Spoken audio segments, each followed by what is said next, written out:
Alhamdulillahi Rabbil Alamin. Nahmaduhu wa nasta'inuhu wa nastaghfiruhu wa natubu ilayh. Asyhadu an la ilaha illallah wahdahu la syarika lah. Wa asyhadu anna Muhammadan abduhu wa rasuluh. Allahumma salli wa sallim ala nabiyyina Muhammad wa ala alihi wa sahbihi wa man da'a bi da'watihi ila yaumiddin. Amma ba'd. Fa ya ibadallah, ittaqullah, usikum wa nafsi bi taqwallahi wa ta'atihi la'allakum tuflihun. A'udzu billahi minasyaitonir rajim. Wabtaghi fima ataka Allahu ad-daral akhirah wa la tansa nasibaka minad dunya wa ahsin kama ahsana Allahu ilaik wa la tabghil fasada fil ard innallaha la yuhibbul mufsidin. Sidang jemaah dirahmati Allah, marilah kita bertakwa kepada Allah Subhanahu wa taala dengan bersungguh-sungguh melaksanakan segala arahannya dan meninggalkan segala apa yang dilarangnya. Semoga Allah Subhanahu wa taala menjadikan kita sebagai hamba yang termasuk dalam golongan hamba-Nya yang mendapat kejayaan hidup di dunia dan di akhirat. Sidang jemaah yang dimuliakan, pekerjaan merupakan jalan untuk kita memperoleh rezeki bagi memenuhi keperluan diri dan nafkah keluarga. Ketahuilah, Islam mengharuskan kita memilih apa saja jenis pekerjaan asalkan ianya mematuhi syariat dan dapat memenuhi keperluan hidup.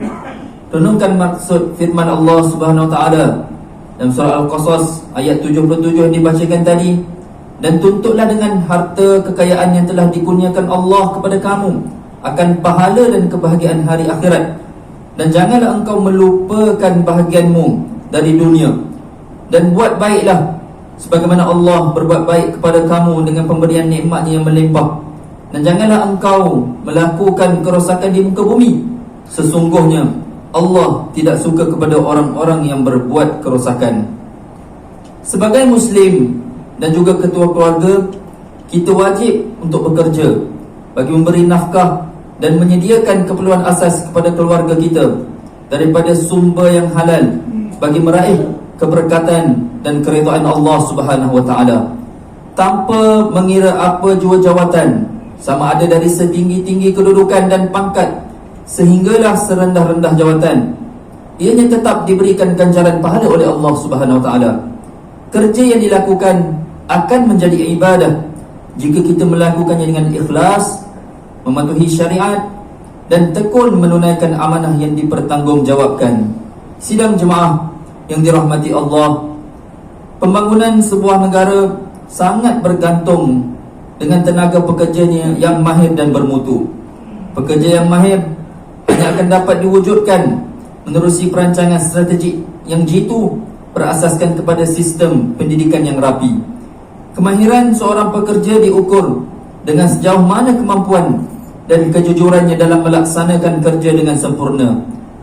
Hayatilah firman Allah Subhanahu wa taala dalam surah Al-Qasas ayat 26. Qalat ihdahuma ya abati istajirhu inna khayra man istajarta al-qawiyyul amin. Salah seorang di antara perempuan yang berdua itu berkata, wahai ayah, ambillah dia jadi orang upahan untuk menggembala kambing kita. Sesungguhnya sebaik-baik orang yang ayah ambil bekerja ialah orang yang kuat lagi amanah.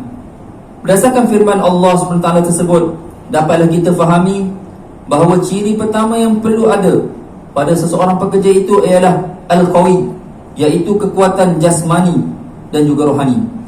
Kedua-duanya adalah perlu dalam mendapatkan hasil kerja yang baik dan berkualiti.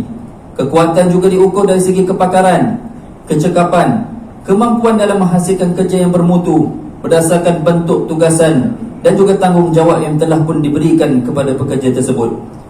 Manakala ciri yang kedua pula ialah al-amin, iaitu amanah. Pembentukan sifat amanah memerlukan kepada pendidikan rohani yang menjurus kepada iman dan takwa kepada Allah Subhanahu wa taala. Kerana seseorang yang memiliki kedua sifat ini tidak akan mengabaikan apa sahaja tanggungjawab yang diserahkan kepadanya. Dia tidak akan khianat agensi atau institusi tempat kerjanya. Dia juga tak akan gunakan kesempatan yang diada-adakan untuk kepentingan diri sendiri. Di samping dia juga tidak akan menyalahgunakan kuasa yang diberikan kepadanya untuk melakukan penyelewengan, rasuah dan pecah amanah. Renungkan hadis yang diriwayatkan oleh Imam Al-Bukhari rahimahullah daripada Abu Hurairah radhiyallahu anhu, Rasulullah sallallahu alaihi wasallam bersabda, "Idza tuyi'atil amanah fantadhir as-sa'ah." Qala, "Kaifa idha'atuha ya Rasulullah?" Qala, "Idza usnida al-amru ila ghairi ahli fantadhir as-sa'ah." Yang bermaksud, apabila sudah hilang amanah, maka tunggulah akan jadinya hari kiamat. Maka orang itu bertanya, "Bagaimana hilangnya amanah itu ya Rasulullah?" Kemudian Nabi menjawab, "Jika urusannya diserahkan kepada bukan ahlinya, maka tunggulah akan jadinya kiamat." Barakallahu li wa lakum bil Qur'anil azim wa nafa'ani wa iyyakum bima fihi minal ayati wadh-dhikril hakim wa taqabbala minni wa minkum tilawatahu innahu huwas samiul alim. Aqulu qawli hadha wa astaghfirullahal azim li wa lakum wa lisairil muslimina wal muslimat wal mu'minina wal mu'minat al ahya'i minhum wal amwat fastaghfiruhu innahu huwal ghafurur rahim.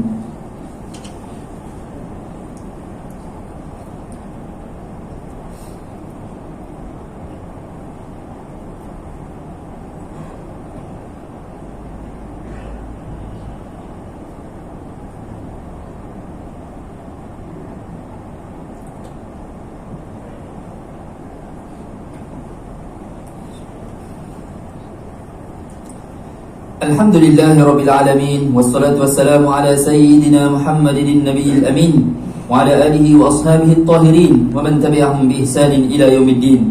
Asyhadu an la ilaha illallah wahdahu la syarika lah wa asyhadu anna Sayyidina Muhammadan abduhu wa rasuluh. Amma ba'd, fa ya ibadallah ittaqullaha haqqa tuqatih wa'lamu anna Allah amarakum bi amrin 'azim, amarakum bis salati wat taslimi ala nabiyyil karim. Faqala Allah ta'ala, إن الله وملائكته يصلون على النبي يا أيها الذين آمنوا صلوا عليه وسلموا تسليما اللهم صل على سيدنا محمد وعلى آل سيدنا محمد كما صليت على سيدنا إبراهيم وعلى آل سيدنا إبراهيم وبارك على سيدنا محمد وعلى آل سيدنا محمد كما باركت على سيدنا إبراهيم وعلى آل سيدنا إبراهيم في العالمين إنك حميد مجيد. وارض اللهم عن الخلفاء الراشدين وعن بقية الصحابة أجمعين وعن التابعين وتابع التابعين ومن تبعهم بإحسان إلى يوم الدين وارض عنا معهم يا أكرم الأكرمين. اللهم اغفر للمسلمين والمسلمات والمؤمنين والمؤمنات الأحياء منهم والأموات. اللهم أيد بدوام التوفيق والهداية والصحة والسلامة Malikana Kepala Duli yang Maha Mulia, Seri Paduka Baginda yang di-Pertuan Agong Sultan Abdullah Riayatuddin Al-Mustafa Billah Shah Ibn Al-Marhum Sultan Haji Ahmad Shah Al-Musta'in Billah. Wa kadzalika Kepala Duli yang Maha Mulia Seri Paduka Baginda Raja Permaisuri Agong Tunggu Hajah Azizah Aminah Maimunah Iskandariyah binti Al-Marhum Sultan Iskandar Al-Haj. Allahumma ij'al baladana Maliziyya aminan mutma'innan sakha'an rakha'an dara 'adlin wa iman wa amnin wa aman wa sair biladil muslimin. Allahumma a'izzal Islam wal muslimin wa dabbir a'da'aka a'da'ad-din wansur man nasara ad-din wahdhul man khadhala al-muslimin wa 'ali kalimataka ila yaumiddin. Allahumma inna na'udzubika minal baras wal junun wal judam wa min sayyi'il asqam. Rabbana atina fid dunya hasanah wa fil akhirati hasanah wa qina 'adzaban nar. Ibadallah, innallaha ya'muru bil 'adli wal ihsan wa ita'i dzil qurba wa yanha 'anil fahsya'i wal munkari wal baghi ya'idzukum la'allakum tadhakkarun. Fadhkurullaha al-'azim yadhkurkum washkuruhu 'ala ni'amihi yazidkum was'aluhu min fadlihi yu'tikum wa la dzikrullahi akbar wallahu ya'lamu ma tasna'un.